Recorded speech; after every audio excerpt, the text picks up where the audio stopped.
따자하오, 여러분 안녕하세요. HSK 전문가 김지현 강사입니다. 자, 오늘은 저와 함께 문장 성분과 어순에 대해서 공부해 보도록 하겠습니다. 오늘의 학습 포인트 살펴보도록 하겠습니다. 자, 오늘 저와 함께 중국어 문장 성분을 파악을 한번 해보도록 하고요. 그리고 제가 품사하고 문장 성분에 대해서 가볍게 조금 비교를 해드릴 거고요. 오늘이 굉장히 중요한 내용이죠. 중국어 기본 어순을 정리하는 시간을 갖도록 하겠습니다. 자, 그럼 지금부터 본격적으로 오늘 수업 들어가도록 하겠습니다. 자, 문장 성분부터 같이 한번 보도록 할게요. 자, 문장 성분은요, 문장 안에서 단어가 하는 역할을 바로 문장 성분이라고 합니다. 지금부터 한번 볼게요. 자, 첫 번째 주어입니다. 자, 주어는 중국어로 주위라고 하고요. 문장의 주체를 가리킵니다. 일반적으로 해석할 때 은는 이가로 해석이 되고요. 문장에서 누가 일반적으로 주어 역할을 하냐면 명사나 대사가 문장에서 주어 역할을 해요. 예문을 한번 보도록 할게요.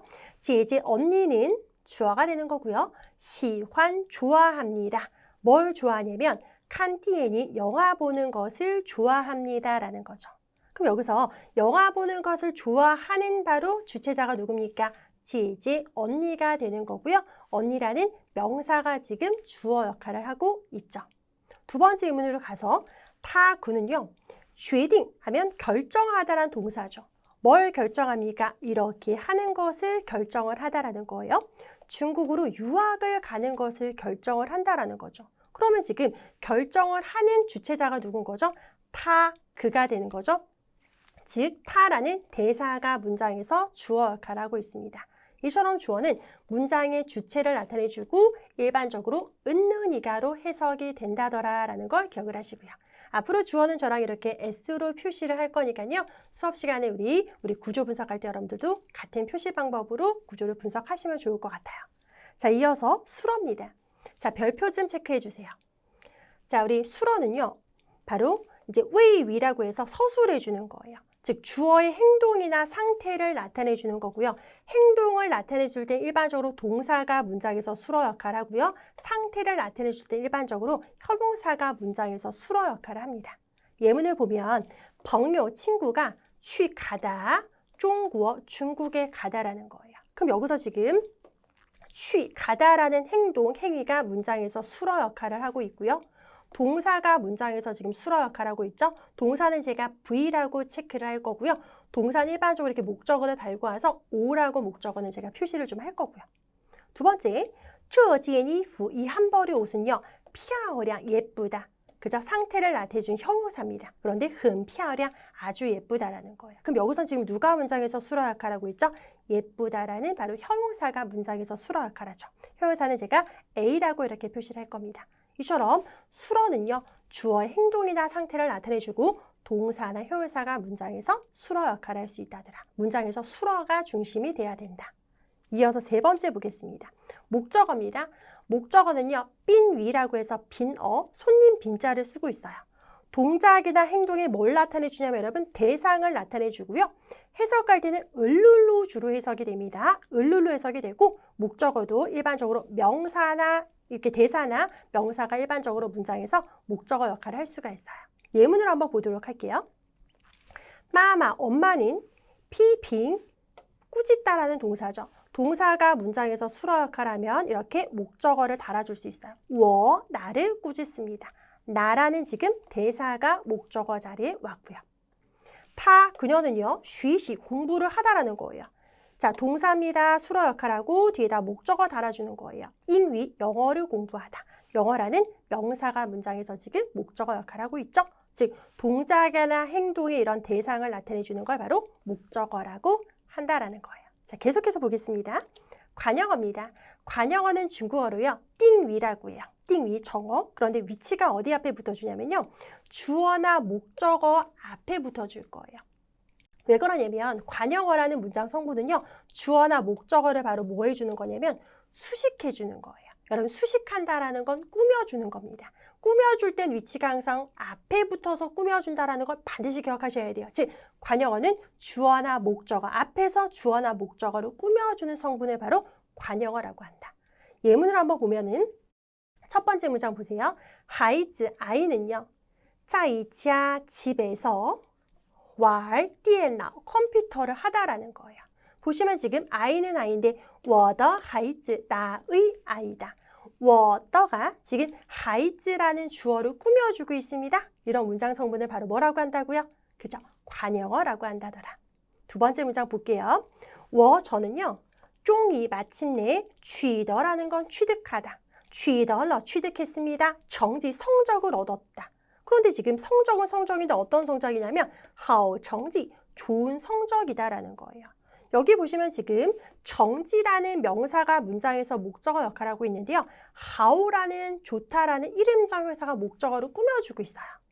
앞에서 명사를 꾸며줄 때 이렇게 구조회사 더가 붙어서 명사를 꾸며줄 수 있지만 지금처럼 好와 같은 한 글자짜리 우리 형용사를 바로 이름절 형용사라고 합니다. 이런 이름절 형용사는요. 직접적으로 명사랑 같이 결합을 해요. 그래서 좋은 성적이라고 하면 好的成绩라고 하시면 안 되는 거고 好成绩라고 하셔야 돼요.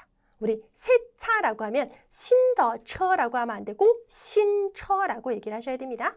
즉 여기서 好라는 이름절 형용사가 목적어를 꾸며주고 있다. 바로 무슨 어? 관형어 역할을 하고 있다더라. 자, 이어서 계속 볼게요.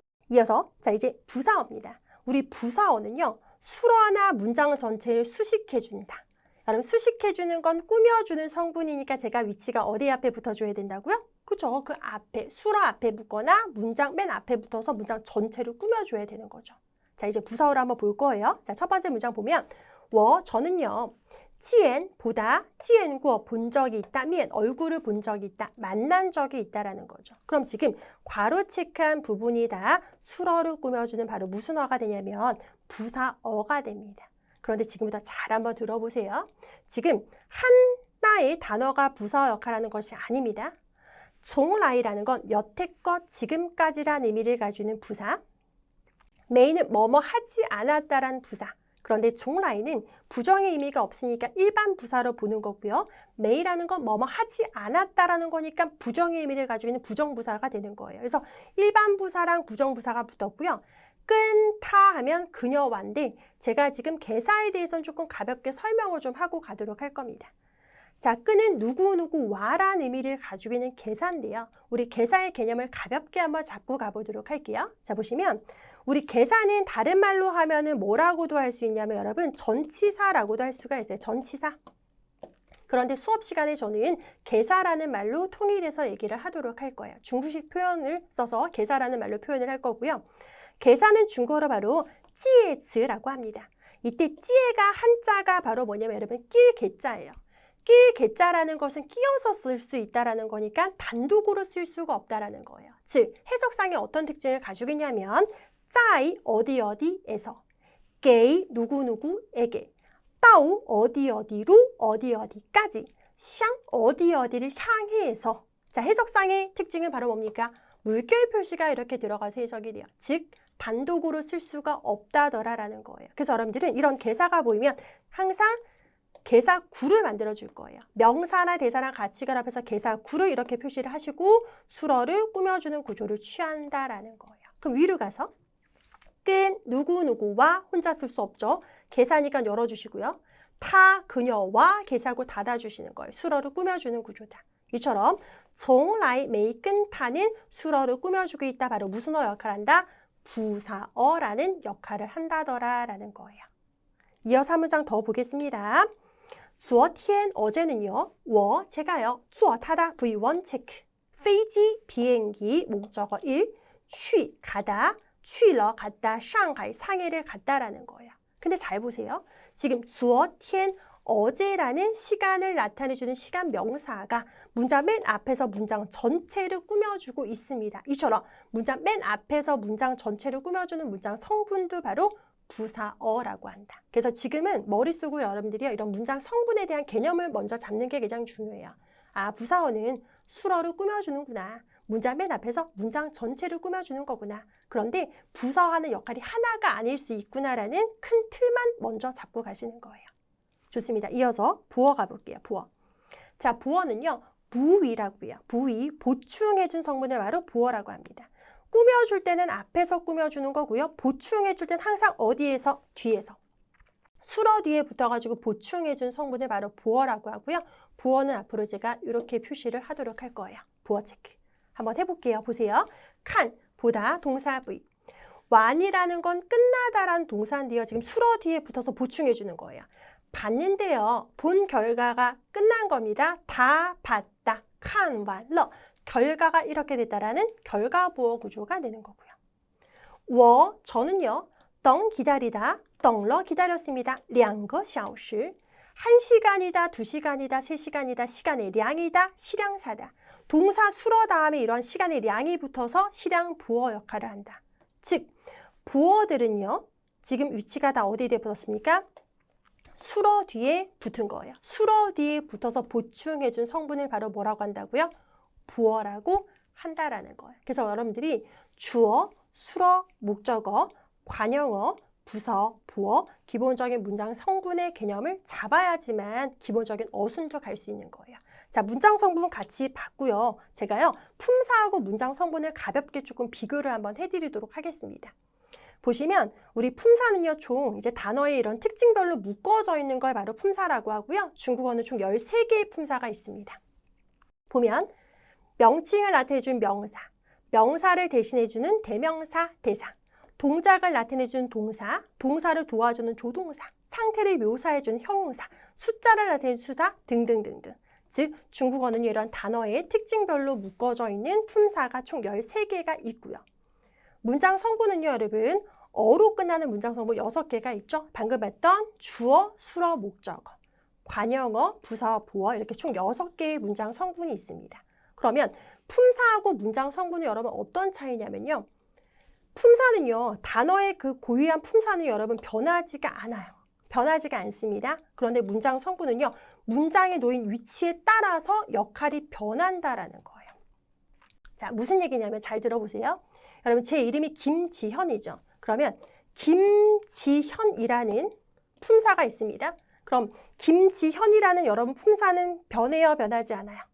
변하지가 않습니다. 그런데 제가 지금 여러분들과 수업을 하면은 강사라는 역할을 하고요.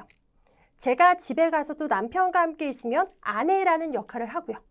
제가 부모님 댁에 가면 딸이라는 역할을 하고요. 제가 시부모님 댁에 가면 며느리라는 역할을 하죠. 그러면 김지현이라는 품사는 변하지가 않지만 제가 놓인 위치에 따라서 여러분 역할은 어때요? 변한다라는 거예요. 그래서 여러분들이 품사를 그냥 따로 보는 게 아니라 그 품사가 문장에 놓인 위치에 따라서 어떠한 역할, 어떠한 성분을 가지고 있는지를 파악을 하셔야지만 보다 정확하게 중국어 문장을 이해할 수 있고 문장을 보실 수가 있는 거예요.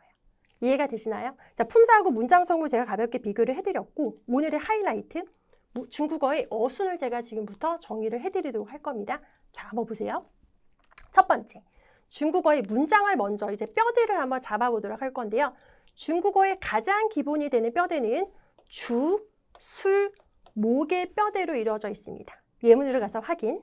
타, 그는, 쉬시, 공부하다. 지금 동사가 문장에서 수러 역할을 하고 있습니다. 의식해서 뒤에다가 목적어를 달아주는 거예요. 즉, 그는 중국어를 공부하다가 되는 거죠. 제가 의식해서 목적어를 달아주세요라고 한 이유는 뭐냐면 한국어는 목적어가 앞으로 나온단 말이에요. 그래서 그는 중국어를 공부해요라고 하다 보니까 자꾸 목적어를 앞으로 빼고 수러를 뒤에다가 넣어서 잘못된 문장을 완성하는 경우가 되게 많기 때문에 동사가 문장에서 수러 역할을 하면 의식적으로 뒤에다가 누구를 달아주자? 목적어를 달아주자. 즉 가장 기본이 되는 뼈대는 주, 술, 목의 뼈대로 이루어져 있습니다. 그럼 여기다가 살을 붙이는 작업을 한번 해보도록 할게요. 자, 우리 주, 술, 목 뼈대에다가 주어를 꾸며주는 성분이 바로 무슨 어죠? 관역어. 목적어를 꾸며주는 성분이 무슨 어죠? 관역어죠. 우리 살을 한번 붙여보도록 할게요. 자, 보시면 관역어부터 보는 게 아니라 뼈대 먼저 잡고 타, 그는 주어, 쉬시, 공부하다, 배우다. 동사가 문장에서 수러 역할을 합니다. 의식해서 뒤에다 목적어 달아주셔야 돼요. 하니 중국어를 공부하다, 배우다. 그러면 괄호 체크한 부분이 주어를 꾸며주기 때문에 무슨 어다? 관역어다. 좋고요. 그 다음 괄호 체크한 부분이 목적어를 꾸며준다. 여러분 무슨 어다? 관역어다라는 거예요. 그럼 제가 관역어를 좀 더 깊이 들어가서 한번 봐드릴게요. 자, 보시면 뚜이가 있어요, 여러분. 뚜이는 뭐뭐에 대해서라는 의미를 가지고 개사죠. 물결 표시가 들어갔어요, 여러분. 혼자 못 써요. 개사구 열어주세요. 중국어, 중국에 대해서 개사구 닫아주시고요. 간 느끼다,兴趣 흥미를 느끼다, 흥미를 갖다. 개사우가 지금 수어를 꾸며주는 구조가 되죠. 그럼 중국에 흥미를 가지다라는 건데 더가 붙어가지고 주어를 꾸며주고 있으니까 관형어인 거예요. 즉 중국에 흥미를 가지고 있는 그는 주어를 꾸며주는 관형어. 목적어 꾸며주는 것도 볼까요? 충만, 5급에 굉장히 자주 나오는 빈슈러입니다. 충만은 충만하다, 넘치다라는 거예요. 그런데 충만은 어떤 애들을 목적어로 수반하냐면 눈에 보이지 않는 이런 추상적인 애들을 목적어로 수반합니다. 신하면 자신감, 여러분 자신감은 눈에 보이지 않죠? 충만신신, 자신감이 넘치다. 그죠? 그 다음 매일이 매력이죠. 그럼 매력이 넘치다, 충만, 매일이 매력이 넘치다. 더랑 같이 결합해서 목적어를 꾸며주고 있는 관형어가 되는 거죠. 이처럼 주술목 뼈대에다가 지금 주어 목적어 꾸며주는 관형어까지 살을 한번 붙여봤어요. 계속 붙여볼게요. 자, 이어서 수어를 꾸며주는 우리 부사어를 한번 문장에서 또 보도록 하겠습니다. 수어를 꾸며주는 부사어. 다 그는 주어가 되는 거고, 쉬시 공부하다, 배우다. 동사가 문장에서 수어 역할을 합니다. 의식해서 뒤로 가서 목적어 달아주세요. 한이 중국어를 배우다.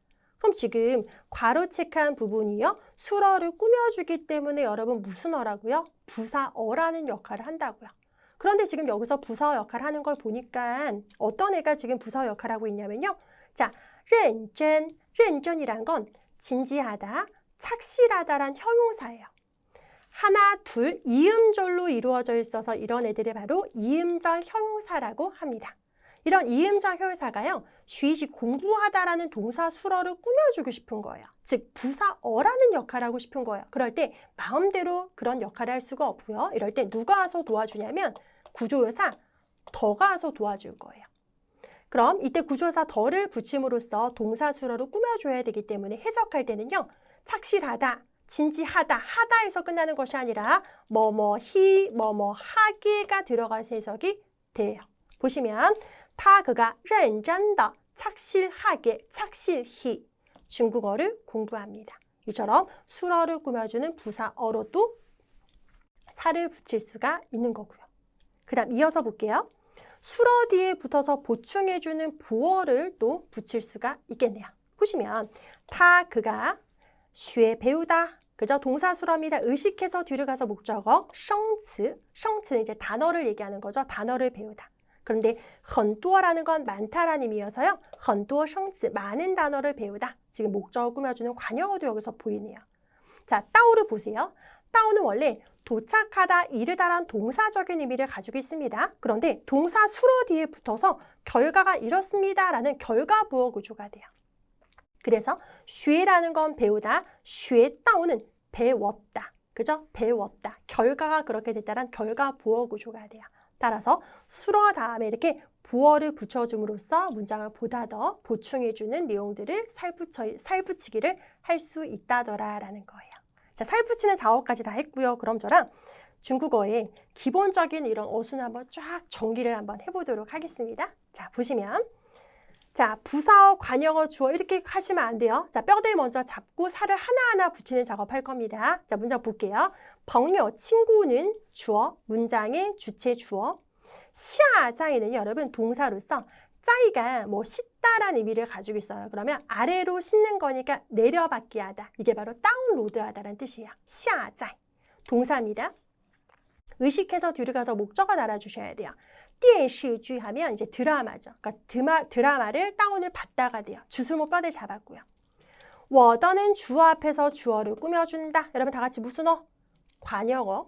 所有的는 모든이라는 의미죠. 그럼 所有的电视剧, 所有的는 목적어를 꾸며준다. 다 같이 무슨 어? 관형어. 이징은 이미 벌써라는 부사입니다. 지금 부사가 수어 앞에서 수어를 꾸며주니까 여러분 무슨 어죠? 부사어가 되는 거고요. 昨天, 어제다라는 시간 명사가 지금 문장 맨 앞에서 문장 전체를 꾸며주기 때문에 무슨 어죠? 그죠? 부사어가 되는 거고요. 마지막 완이라는 건 끝나다란 동사입니다. 그런데 수어 뒤에 붙어가지고요. 결과가 이렇게 된 거예요. 그래서 보충해주는 바로 부어가 되는 거죠. 그래서 下在완이라는 건 다 다운을 받았다. 결과 보아라는 건 이미 그렇게 했다라는 거니까 뒤에 누구랑 또 자주 오냐면 러를 또 자주 오는데요. 러는 문장 성분이 없기 때문에 굳이 분석은 하지 않으셔도 되는 거고요. 그래서 문장을 여러분 쭉 정리하면은 어제 나의 친구는 이미 모든 드라마를 다 다운을 받았습니다라는 완전한 하나의 문장이 되는 거죠. 여러분 이해가 되시나요? 그래서 중국어 기본 어순 너무 중요합니다. 문장의 뼈대를 잡고 나서 그 다음에 살 붙이는 작업을 하나하나씩 해주시면 좋을 것 같아요. 저랑 지금부터 실력 다지기 한번 보도록 하겠습니다. 자, 실력 다지기 문제를 한번 보도록 하겠습니다. 자, 오늘 문제는 여러분 이제 구조를 분석하는 문장 성분을 표시하는 문제가 되는 거예요. 첫 번째 문제를 보면 昨天他已经做完了所有的作业. 어제 그는 이미 모든 숙제를 다 끝냈습니다 라는 문장인데요. 저와 함께 이제 구조를 한번 표시를 한번 해보도록 할게요. 자, 타 그는 주어가 되는 거고요. 做 하다 동사수로 V체크. 동사가 문장에서 수로 역할하는 거죠. 의식적으로 목적어 做예 숙제를 하다. 주술목 뼈대를 잡은 거고요. 자, 所有的는 모든 목적어를 꾸며주는 문장 성분 바로 뭡니까? 관여어가 되는 거고요. 자, 이징은요. 이미 벌써란 의미를 가지고 있는 부사입니다. 수어를 꾸며주고 있기 때문에 바로 무슨 역할을 하는 거죠? 부사어 역할을 하는 거고요. 昨天 어제라는 시간 명사가요. 문장 맨 앞에서 문장 전체를 꾸며주고 있죠? 역시 부사어 역할을 합니다. 완이라는 건 끝나다란 동사예요. 수로 뒤에 붙어가지고서 결과가 이렇게 됐다라는 결과 보어 보충해준 성분이 되는 거죠. 그래서 했는데 다 했다. 결과 보어라는 건 이미 결과가 그렇게 됐기 때문에 누구랑도 굉장히 친하다고요? 러하고도 굉장히 친하다. 그런데 러는 문장 성분이 없기 때문에 굳이 표시하지 않으셔도 괜찮죠. 그래서 올바른 문장을 보면 昨天 어제 타 그는 已经 이미 벌써 做完了 다 했습니다. 所有的作业 모든 숙제를 다 했습니다 라는 거죠. 그래서 앞으로 문장이 나오면 이렇게 구조를 여러분들이 분석을 하시면서 보실 수 있으셔야 돼요. 자, 문장 하나만 더 분석 한번 해볼게요. 자, 실력 따지기 두 번째 문제로 가서. 자, 보우관, 박물관은요. 禁止 금지합니다. 人们拍照 사람들이 사진 찍는 것을 금지한다라는 거예요. 자, 지금부터 문장 성분 분석 들어가 보도록 할게요. 자, 보우관, 박물관은 주어가 되는 거고요. 禁止 금지하다 동사수로 V. 동사가 문장에서 수로 역할을 하기 때문에 의식적으로 목적어를 수반해 줘야 되는데요. 여기서 지금 이렇게 문장 자체를 목적어로 수반을 하고 있습니다. 왜 그러냐면 禁止라는 동사의 특징 때문에 그래요. 여러분 禁止는 금지하는 건 바로 뭘 금지하는 겁니까? 어떠한 행위를 금지하는 거고 그 다음에 누가 그런 행위를 하는 것을 금지하는 거죠. 따라서 禁止는 명사나 대명사를 목적어로 수반하는 것이 아니라 동사여 거의 혹은 누가 그 동사를 했는지 문장 자체를 목적절로 수반을 해줘요. 그래서 禁止가 동사 수로가 되고요. 人们拍照가 여기서 목적어 자리에 왔습니다. 그 목적어를 또 분석을 살짝 하면 이거죠. 人们 사람들이요. 拍 찍다, 照 사진을 찍다, 주술목 경태가 문장 자체가 지금 목적절에 왔다라는 거예요. 그래서 큰 뼈대는 이겁니다. 보우관, 박물관은 주어, 禁止 금지하다, 수로, 목적어, 즉 목적절, 人们拍照가 되는 거고요. 목적어를 좀 더 깊게 분석을 하면 人们 주어, 拍 찍다라는 동사수로, 照 사진이나 목적어, 주술목의 뼈대를 목적절로 수반하고 있다더라. 그렇게 볼 수 있어요. 그래서 무조건 해석을 하는 것이 아니라 여러분 문장을 분석하는 힘을 그리시면 보다 여러분 완벽한 문장을 완성할 수 있고요. 독해 파트에서도요. 보다 빠르게 여러분들 구조 분석을 통해서 정답을 찾을 수가 있습니다. 자, 오늘 저와 함께 이제 문장 성분이랑 기본 어순까지 정리했고요. 실력 다지기 문제까지 함께 봤습니다. 오늘 저와 함께 문장 성분과 어순에 대해서 공부해봤습니다. 오늘 배운 내용 굉장히 중요합니다. 배운 내용 복습하는 거 잊지 마시고요. 오늘 수업 여기서 마치도록 하겠습니다. 모두들 수고하셨습니다.